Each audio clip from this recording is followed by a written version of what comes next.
What we've got here is a battery operated chainsaw and you've got a gas operated chainsaw. Both of them have their own individual purposes. Behind me you've got a actual roofing prop, so we put this together yesterday. This is decking material with double layer shingles, and you've got rafters underneath. When you're going to a roof to do different types of vent operations, you've got a couple different options depending on what you're most comfortable with and how your department operates. Depth gauges are going to allow you to set the depth of your roofing material so that you don't cut the rafter. So we actually got this pilot hole here so you can actually look in and see what it is.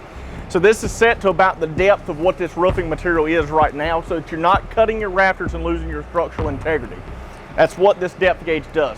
We've got two different options, only one on the battery saw. On the battery saw, you've got a Quicksilver, which is an open style depth gauge. On our gas saws, you see there, you've got a full wrap depth gauge, which is going to completely prevent you from going and touching the bar or the chain while it's in operation. All of these are here for your use if you want to use them, whatever you're most comfortable with. Specifically, what we're getting out and promoting today is our battery operated platform, because when you get over here to your next skill station with the fans and the AMKUS tools, you'll be able to take this same flex volt battery here and operate those tools over there as well. So it's just showing you that interoperability between all of that today and giving you your chance to put your hands on something you might not have. Simple operation, just like you would with any chainsaw. This here's your chain brake. So you got to have your chain brake off for it to be operational. You've got a safety latch here with your thumb. So you'll have to depress that and pull the trigger. And that's what's going to operate the chainsaw. It is variable speed, so you can do half speed, full speed, but just like you would with any type of saw, when you're going to do vent operations, you're going to want that to be at max speed. You can play with this and adjust the depth, any depth that you want. Just be sure to use your PPE and do it safely. That way, don't want nobody to get hurt out here today, okay?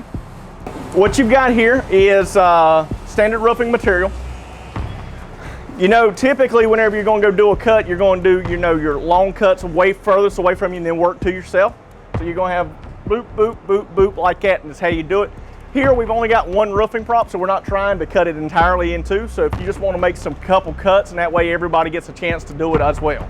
So you see how with the depth gauge set to where it is, how you made that full and complete cut, you cut all the way through the material, but you wouldn't have cut through your rafters. So when you go to look at a gas powered saw, so we've got our gas saw here. You're going to make a few different operations there. So you've got that full wrap handle so that you can get it in any position you're going to be working with. It has a weighted fuel pickup in here so that you're able to operate in any of those positions. This is that chain brake here, that's the same thing that you're having to operate there.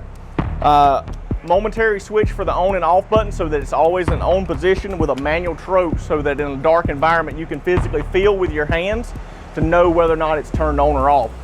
Big advantage to that battery saw though is weight wise, so you'll be able to see how that's going to be a little bit heavier, a little bit more work with.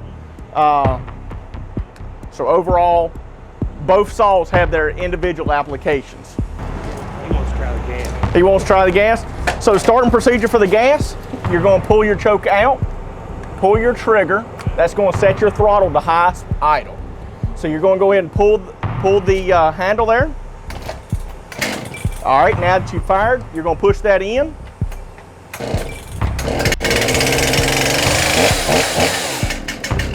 All right.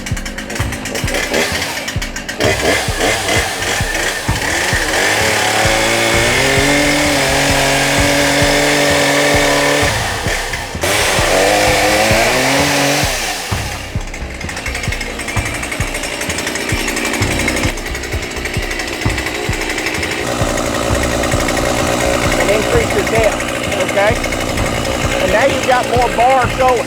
Be sure to take the chain brake off. The depth of this one here wasn't set properly, so he wasn't cutting deep enough to actually cut through this material. So that's why it's important whenever you go to start operations with a vent saw, you're going to want to make an inspection hole, be able to look in there to see how deep a material you're working with. You do want to make sure you've got it set deep enough that you're going to be able to complete the cut. But real importantly, looking here at the rafter, you want to make sure that you're not cutting through that rafter, losing your structural integrity of your roof as well.